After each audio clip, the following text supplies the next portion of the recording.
What is up, down, and sideways, you beautiful individuals? It is another epi of League Unlock here with you fine, feathered individuals for a little bit of Week 5 Global Power Rankings. We got squads making their debuts, getting slid outside of that top 20, and a couple of squads making their triumphant returns into the top 10, which means, yes, we got more shakeups. Rarely is there a week where the global power rankings is going to be boring. Rarely do you ever have one where you don't get this weird mixture of climbing, dropping, a new squad appearing type of thing. This week, no exception. Let's dive right into our rankings. And we begin with a bit of a slide, but they stop right at the edge of the cliff because Mako and even Gen.G to a lesser degree absolutely sprinting it over the last 3 series, but IG holds just barely on with the series win against ThunderTalk and TheShy's first ever penta. Oh, here it is, a decade in the making. Now, a little asterisk on this one, unfortunately, for our boy TheShy. It comes with 200 years of Riot champion design on Ambisa, but I'm sure he points to plenty of ADCs that have picked up Zeri pentakills and is saying, Zeri, Smolder, just the world that we live in now. And how about this? That TheShy's picking up ARAM pentakills left, right, and center because there's zero emotion and reaction from him in this one, picking it up against ThunderTalk. Yes, Invictus Gaming, especially with TheShy's pentakill, grabs the wheel, turns the car, and just slides right before the edge of the cliff. Now, that doesn't mean there couldn't be a team come up and push that car just a little by next week that they go tumbling off, because they have definitely been going in the wrong trajectory over the last couple of weeks. 100 Thieves come back onto this list. They're a classic will they, won't they kind of relationship with this board. They fall to like 22, they come back on this list, Team Liquid gets bumped up, and TL and 100 Thieves do feel like they're at very similar power levels on any given day right now. I think part of that is Team Liquid not necessarily hitting the highs or exceeding and continuing to improve the way that we wanted them to, given the prior years of success. And then when you look at 100 Thieves, them getting back into this type of territory and staying around comparable towards Team Liquid, I'm looking at it as them adding that extra angle, and that extra angle was Sniper being an available, viable, outlet to go through for damage for a win condition, win path type of thing, where it has mostly just been about Quid and what he's able to do, how he's been able to do it. Because I think no real surprise when you look at that bottom lane of FBI and Ayla still not delivering the results that you really want them to if you're 100 Thieves. So getting that extra angle, that extra avenue of attack and support from having Sniper be able to carry through is why we're putting them up an extra bit this week. And with Team Liquid now, the UG signing being official, we'll see if he's actually going to be getting stage games over Umpty, or how that 6-man roster eventually ends up playing out for Team Liquid. D+, unfortunately, another big slide. That's, of course, the loss to Gen.G, the loss to Nongshim, and don't look now, but the only team with a longer losing streak than D+ right now are the DN Freaks. Ew. Oh, that's as bad as it really can ever be for an LCK squad in the D+ Kia. This is not where you want to be finding yourself sliding down the rankings. A situation where just a week, 2 weeks ago, you're talking about D+ Kia squarely focused ahead. Who's the race car in front of me? How do I get ahead of them? What move do I got to make? Now you're checking every single mirror. You're looking back. You're not even looking at the road in front of you type of situation is the way it is for D+ Kia. I think, there's individual things and things you can go about with the team. Part of it is those matchups against the level of competition that you laid out. Still, enough of those ones in there in that scheduling where you expect them to find a way to be better. It feels like this gauntlet for them has been on a Mario Kart track where you hit the green shell, which bumps you into banana that spins you out and you fall off the edge. That's how the testing went against some of these top teams for D+ over the last couple of weeks. Movistar, Koi, and G2, some similarities. They had an easier schedule on the docket, but both of them absolutely dismantled their matchups. And Koi especially, no team murders lower tier teams harder than Koi does, which really makes some of their numbers look even more astronomically insane. Yeah, it can skew some things when you're looking at the statistics and maybe separates them a little more with, kind of with G2's type of situation. But when I'm looking at with both of these teams, and especially as you laid out with Koi taking advantage against these lesser squads, so we talk about all the time with these good teams. It's not always that you're going up against the teams of equal comparable skill or the middle tier and you're always besting them type of situation. It usually is that you take care of your business at the bottom end. You clear out everyone that isn't capable of really being a challenge. And then anyone else, it can be that 50-50. It can be that competitive matchup. And I like that from Koi so far from what we've seen. G2, a little bit more of a different animal as we know them to be throughout their history and the history of this lineup. But for me, the one I want to focus on is Koi, and is on that angle of liking that they do take care of the business that you expect them to, and then you can rise up to the challenges that still await in the LEC. And similar to them, KC also only a single series on the day, and it was that easy matchup against Rogue, but they got business done, clean. 2-0 out of them, so they get a bump up as well. Then we have sandwiched in between some of these EU squads the season debut of the Flying Oysters. And I know we've heard the calls. We've been waiting for them to come on. We just needed some more games, some actual best of threes under their belt before we could drop them in here, because it was a hard reset. We're not taking in first stand to account, but they just swept past GAM, eSports, and it's only 3 best of threes that they've played, but they actually have a higher kill death ratio than Gen.G. And they've got 100% of all Otacon first turret feats of strength. They have dominated to start the LCP split. Oh, that shaking, that rattling sound you're hearing, that's not a rattlesnake. That's Team Liquid quaking in their boots, hearing that the Oysters are on the global power rankings. Yes, we told you would only be a matter of time, only a couple of weeks. You just got to build a bit of that runway room to talk about, to look at some of these things. And yes, the Oysters have been exactly the squad that you hoped that they would be coming back from first stand, because not only, again, a team that does deserve this type of recognition and appreciation, but they have shown that they are improving and have more confidence since the event that they went to. And I am very excited about their opportunity to possibly become into MSI. And their opportunity to, honestly, I mean, this was kind of the big matchup. They've already had 2 of their 3 big matchups, but this team could even sniff around top 10, again, based on the levels that we've seen them reach. I know it's hard because that region is weaker. I hesitate to say that when you're talking about the LTA, because honestly, that hasn't been the case when you get internationally. But this is a big debut for them, and very excited to get more games out of them. We wrap up this board, FlyQuest and Weibo. Weibo getting dropped is a little bit more some of these other teams ahead of them. I know they lost that rematch against BLG, and the losses were kind of convincing, especially that game 2, and then FlyQuest, because it wasn't a clean, immaculate series against a weaker squad, they just hang tight in that 12 spot. Yeah, it wasn't everything you wanted, or maybe the full thrills that you could hope for with a team like FlyQuest, but still one of those ones where you can't dock them for doing what you're supposed to really be able to do on the day and taking care of that business.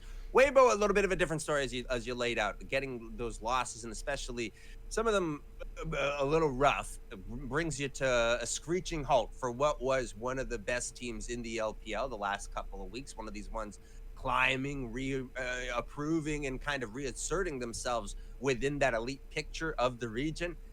Holding up on that just a little bit easier right now when you're looking at Weibo.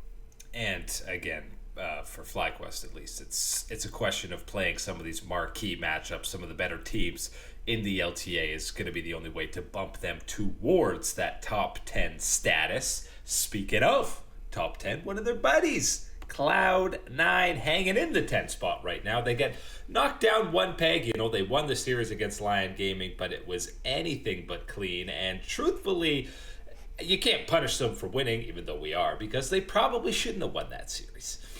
Yeah, it is one of those tough situations where you know, yes, you did get everything accomplished. The path to do so was certainly messy in these ones, but it's one of those ones where I can accept the answer if all the scorecard doesn't have pictures all the time. But little bit wonky of a statement there, because yes, we do have pictures, we have video, we saw what was going on, and it was not super pretty. From It's a Cloud9. bogey, but you finish the hole, Yeah, we're moving on with that one for Cloud9. Still think Leon had angles to do so, and does make me feel better about them a little bit in the LPA. But for Cloud9, it's a similar situation with FlyQuest. There's only so much that they're able to really go up and be pushed up in this type of area from the LTA until the LTA can have success at an international event and prove and push further at that top level. It's really going to be those two fighting it out, and until you get that head-to-head, neither one of them is really going to get that level up push up against the other.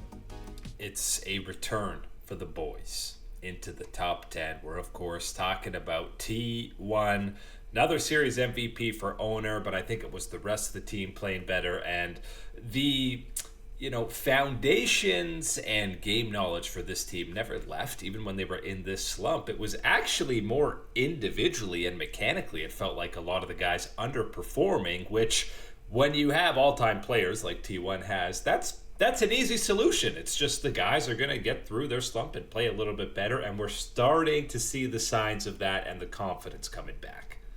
It's a different territory when you're comparing it to other issues, other teams, where you're watching them and it's more so, okay, you got to, do this more so in coaching, this type of practice, this type of, utilization, awareness, all these type of things. Whereas with T1, it really was much more so, as you said, strange mechanical issues that really can be attributed just to a funk around the organization, around what was going on, the Guma situation, Smash, everything else.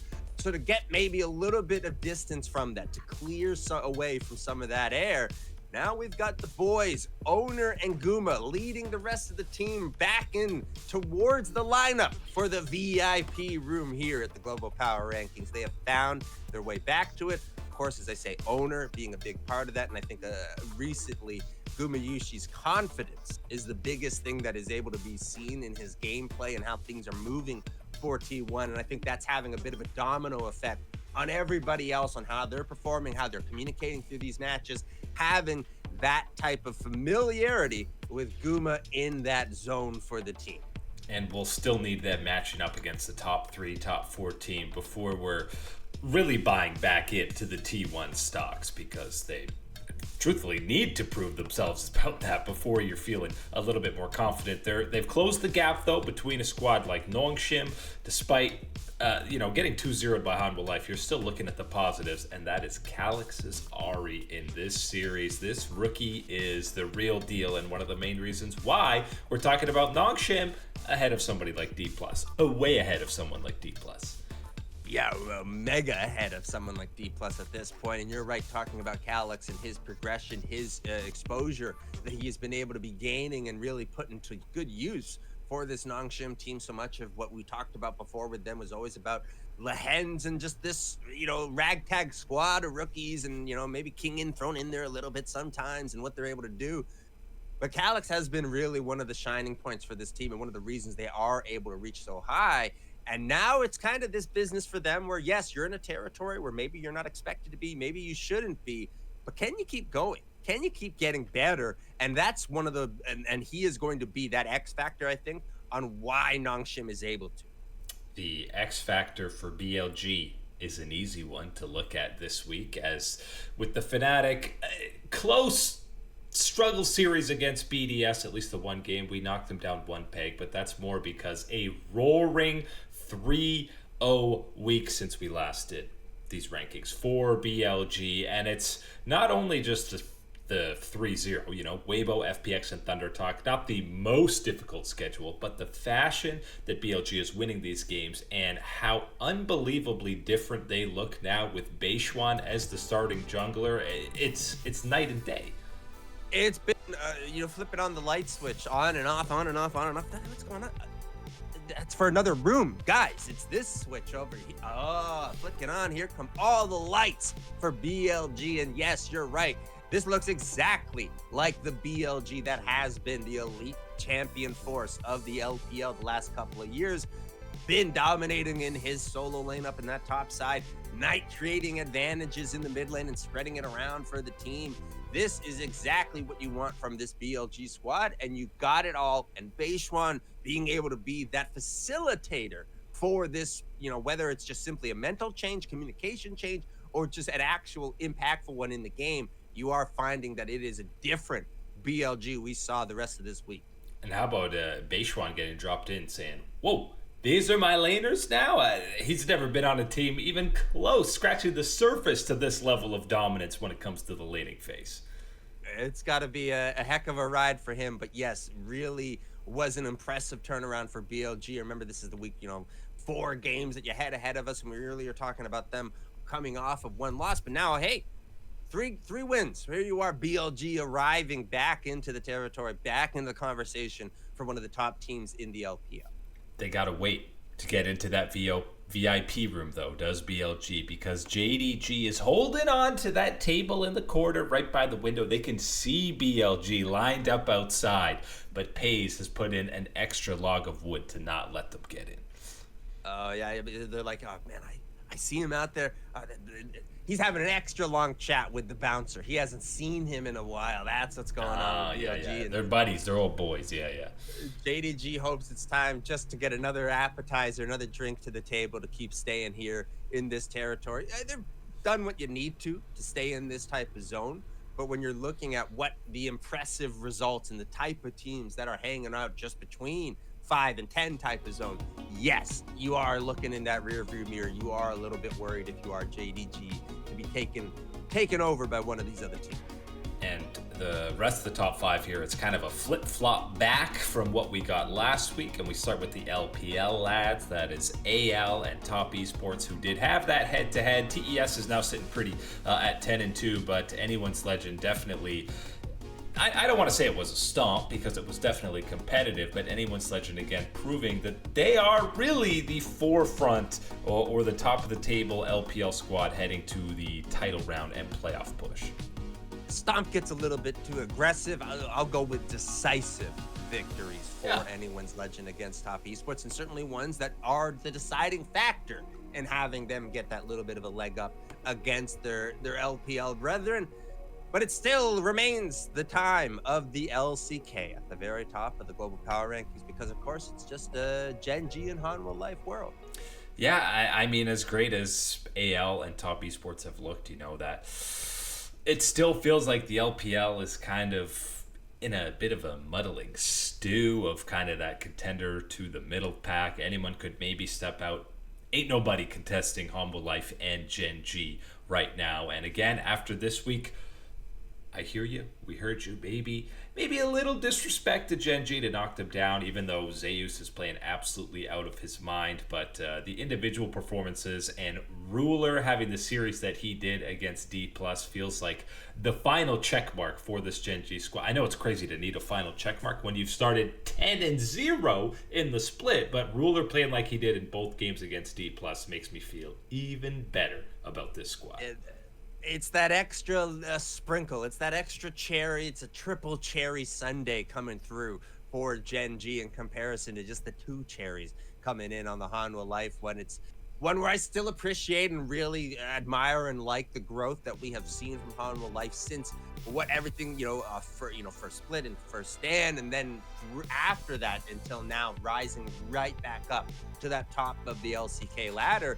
But at the same time, how can you fault anybody for wanting Gen.G, for being vocal about having Gen.G at the very top? Because they have been perfection, as perfect could ever be in the LCK. They have been able to do it, even with avoiding that landmine that is the bros of them, of all the type of trips that you could have in these situations. They get through that one. And yes, Chovy, we've already been over those numbers, phenomenal, probably even record-breaking given how phenomenal he has been throughout his career. But the other angle is getting contributions, meaningful ones and clutch ones from Ruler down in the bottom lane is that extra X factor that, as much as I like Zeus, as much as I like Zeka, Peanut, and Viper, whatever, with Hanwha Life, I don't like it as much as I love seeing Ruler pop off the way that he only he can in the LCK. Yeah, and it feels like the read Gen.G has on the meta right now is locked in, pretty perfect. Lots of comfortable picks for pretty much everybody across the board. We were probably overreacting in the LCK Cup when Duro maybe wasn't at the level, that people were expecting. He wasn't as good as Delight. He wasn't as good as Lehans. Well, yeah, he's a rookie, basically. He's got to take some time to develop, build some synergy with this veteran star-studded lineup, and now we're starting to see that. We're seeing him kind of take over engages, take over some of these games for Gen.G. We've seen all 5 players at a different level, and both Gen.G and Hanwha, we've seen them win games in totally different styles, whether it's the slow pace, they have a 6k gold lead purely by taking over objectives on the map and suffocating out the opponent, or you're seeing them win team fights that are 4v5 that they have no business winning because you have one individual player that's just such a mechanical genius that's able to take over a fight. I think part of it also is maybe just getting, kind of catching ourselves off guard with how much you expected Ruler to be able to carry throughout that early parts of the year as far as forward, that bottom lane duo. Not appreciating how much it takes to succeed to be a duo down there as well, to have your other partner to be in sync, have that communication, have that trust, all sorts of things. And I think for Duro, he has certainly shown that he has the raw skill set to be able to match up with these guys, just pick up the experience, soak it up like a sponge, keep learning from them. Not really a better roster to do so than the one with Gen.G right now, and things are very pretty for them at the top of the global power rankings. And it's just so good to have 2 squads in the LCK like this. How about a combined 19-game win streak, by the way? But to push the region to even higher heights, which, yeah, as we know, the LCK definitely been struggling internationally over the last little bit. They need that boost. But it gives us that extra bit of a wrinkle, of course, because, even with the teams just below us, they're still surrounded in this cloud of uncertainty that the LPL has now ushered in due to some, fallings and falterings at the international events. Of course, we all know whether the LEC or the LTA actually do show up or they disappoint as the usual type of thing. Throw in the LCP and the Oysters and what they're doing. The international scene is completely different in how things are operating, and having 2 titans at the front of it for the LCK is something that keeps things all moving along. That is it today for League Unlock. Eric and Mark here with you. Absolute beauties. Thanks for hanging out. We'll catch you on that flippity flip.